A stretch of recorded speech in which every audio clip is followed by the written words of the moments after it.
Akala ko ba break na tayo? Kagabi lang, pinapaalis mo na ako. Nakapag-impake na ako. Huwag ka na magreklamo. At least you get to stay here. Hindi mo na kailangan magrenta. Babayaran naman kita eh.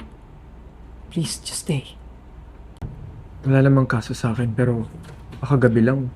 Wala na itulak mo ako palabas ng bahay mo.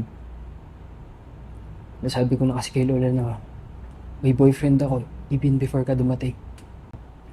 Lagi na lang kasi nag-aalala si Lola na baka tumanda akong binata.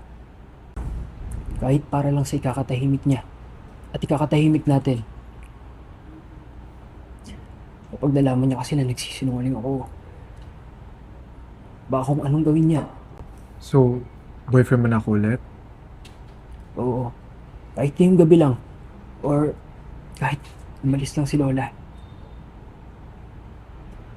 Dagdagan mo yung bayad, ah. Deal. Where's the tea? Lola. Wala pong tea dito eh. Hindi po kasi ako mahilig. Talaga ba? Hindi ka mahilig sa tea? Anything. How about coffee? Okay.